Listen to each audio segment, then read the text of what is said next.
नमस्कार मित्रों, स्वागत है एक बार फिर से आपका हमारे चैनल जेवी डिवोशनल में। पिछले एपिसोड में हमने देखा कि किस प्रकार से देवी संज्ञा ने अपना मंतव्य पूरा कर ही लिया। उन्होंने शनि देव को इस तरह से विवश कर दिया कि उनको अपना कर्म फलदाता का जो पद है वो त्यागना ही पड़ा। शनि देव ने अपने कर्म फलदाता का जो पद त्याग दिया है, उससे कहीं ना कहीं उन्होंने अपने माता के प्रति अपनी आसक्ति बढ़ा ली। सूर्यदेव अब कहने ही वाले हैं किसी भी क्षण की अब देवी छाया पे मेरा अधिकार है, क्योंकि मैं इनका पति हूं, मैंने इनको पत्नी स्वीकार किया।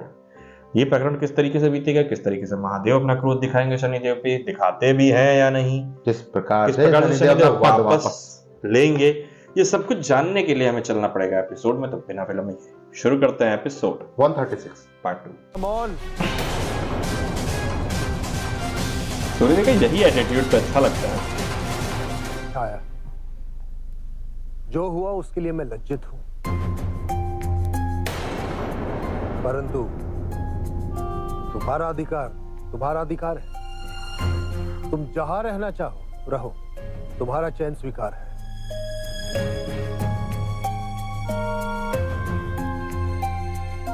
धन्यवाद देव।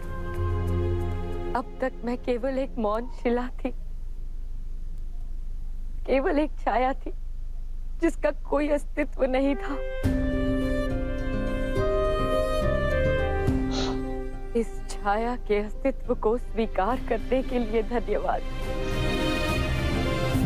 एक अस्तित्व दे ही दिया। मुझे चयन का अधिकार देने के लिए धन्यवाद। और यदि चयन मेरा है तो मैं अपने पुत्र के साथ रहना चाहूंगी।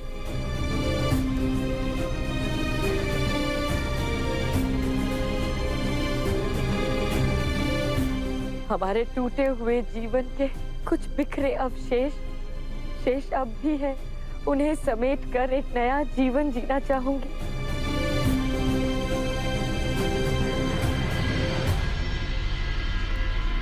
यदि देवी संज्ञा की अनुमति हो तो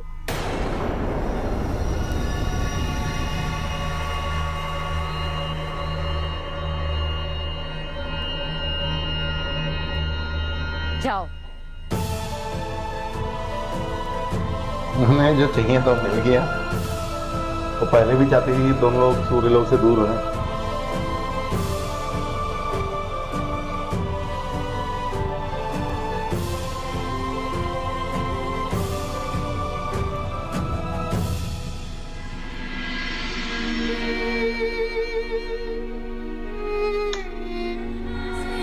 माता और पुत्र का प्रेम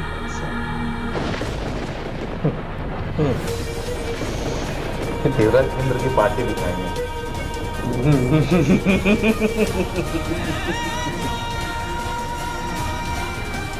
मैंने इतने प्लान किए यार, आज तक सक्सेसफुल नहीं हुआ।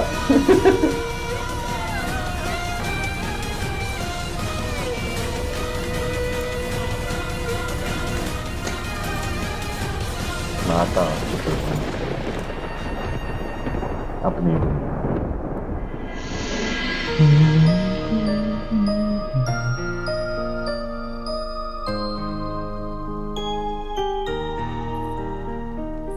स्मरण है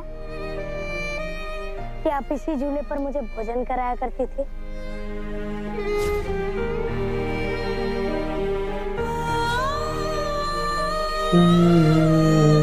और आज भी मैं यहीं तुम्हें भोजन कराऊंगी। इसके अतिरिक्त मुझे और कुछ नहीं चाहिए माता। अब हमें ना किसी की चिंता है और ना ही किसी का भय। अब हम दोनों साथ रहेंगे। आप थोड़ा विश्राम करें, मैं भोजन का प्रबंध करके आता हूँ।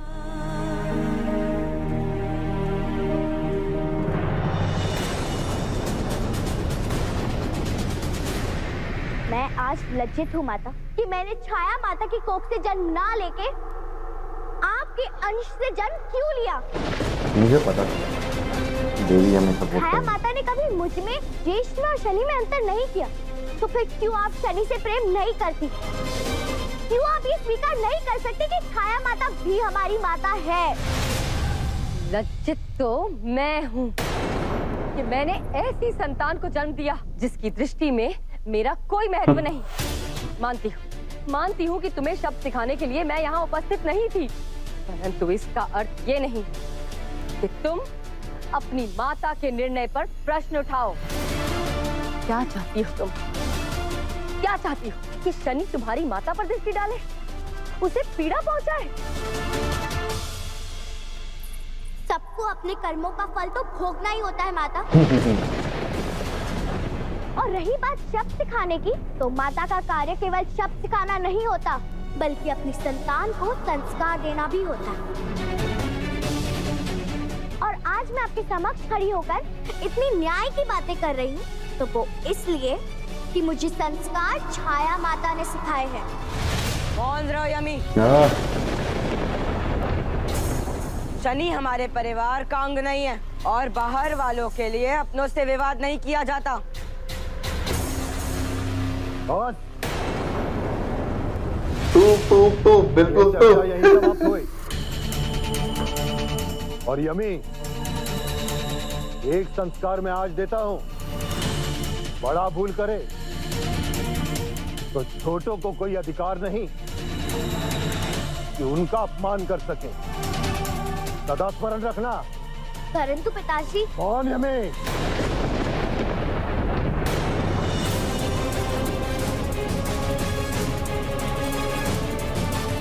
घर के विवाद खत्म ही नहीं होते भाई। घर का टंटा। संज्ञा, तुमने छाया का फिर से सृजन किया ताकि शनि तुम पर दृष्टि न डाल सके, और शनि ने तुम पर दृष्टि नहीं डाली तो फिर तुमने शनि से कर्म फलदाता पद छोड़ने का वचन क्यों लिया? क्योंकि मैंने वचन दिया था। अब आएगा ना ट्विस्ट।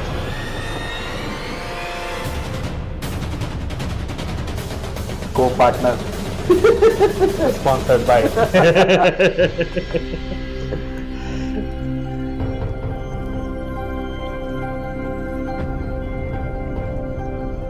माता, चिंता में है। क्या हुआ माता? पद त्याग दिया किस इन्होंने। विचार में हो?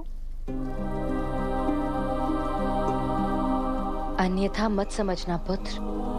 मानती हूँ एक माता के लिए उसके पुत्र का साथ सदा के लिए पा लेने से अधिक बड़ा आनंद कुछ हो ही नहीं सकता, परंतु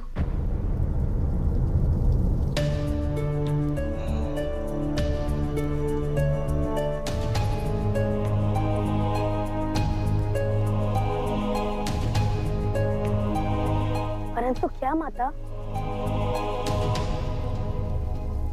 परिवर्तन शाश्वत नियम है पुत्र। इसे भंग नहीं किया जा सकता और ना ही इसे भंग करना उचित होगा। हमने जो पल साथ बिताए वो हमारा बीता हुआ कल था। हमें भविष्य का स्वागत करना है।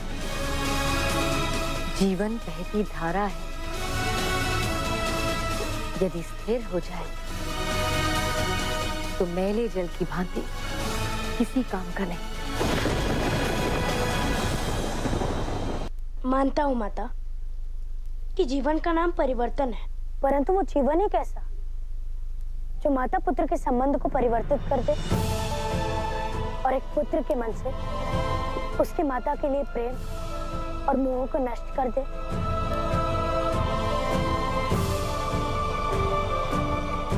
मैंने आपको अपना वर्तमान चुना है माता, और आपके साथ बिताए ये पल किसी बीते या आने वाले कल से अधिक महत्वपूर्ण है मेरे लिए।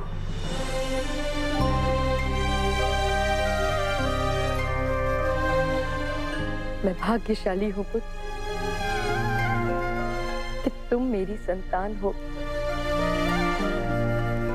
नहीं माता, भाग्यशाली मैं हूँ कि मैं कि आप आपका जैसी माता मुझे मिली।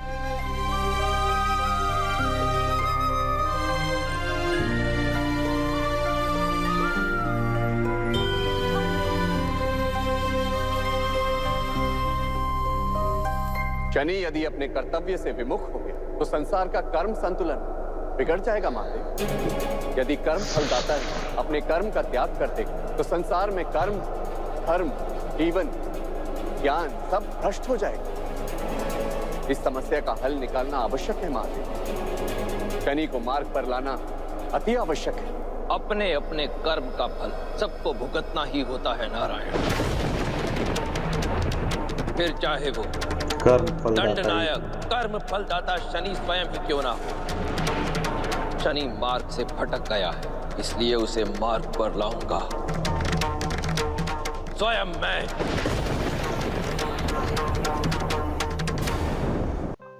हे भगवान, तुम्हारे बिना हमारा कोई नहीं। कहने का तात्पर्य यह है कि ये जो संसार का कर्म संतुलन है, इसको अब भगवान शनिदेव के हाथों किस प्रकार से सही करवाते हैं, यानी महादेव शनिदेव को किस प्रकार से मार्ग पर लाते हैं। शनिदेव महादेव के अनुसार मार्ग भटक गए। जिस प्रकार से उन्होंने अपने कर्मों का त्याग कर दिया है, यानी कि कर्म फलदाता पद का त्याग कर दिया है, तो कहीं ना कहीं सृष्टि में जो बैलेंस है वो बिगड़ जाएगा, क्योंकि कर्मों का चुनाव और कर्मों का दंड उनको देना है। अब उनके जो कर्म उसको सुधारेंगे हमारे स्वयं महादेव। अच्छा, एक चीज देखने वाली थी कि सूर्यदेव का एनालिसिस बड़ा तगड़ा है। बैठे विचार किया उन्होंने कि यार सब कुछ तो सही चल रहा था, ये कर्मफल दाता से निष्कासन क्यों करवाया इन्होंने? सब कुछ तो कर रहे थे वो, आपको दृष्टि हटानी थी, वो तो आप सफल हो गई थी। हाँ, तो फिर उन्होंने बताया कि this whole episode was co-sponsored by Devraj Indra. अभी जो प्रकरण दिखाया नहीं कि सूर्यदेव उसमें क्या प्रतिक्रिया देंगे, लेकिन हमें यमी की प्रतिक्रिया देखना होगी। जैसा कि हम लोग अनुभव कर पा रहे थे, ऐसा प्रकरण आएगा कि देवी यमी अवश्य देवी संज्ञा से शिकायत करेंगी, और उन्होंने की।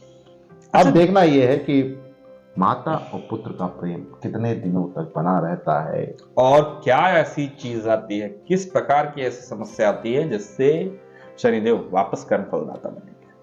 तो चलिए फिलहाल इस एपिसोड को करते हैं यही समाप्त। शीघ्र मिलेंगे नए के साथ, तब तक के लिए राधे राधे।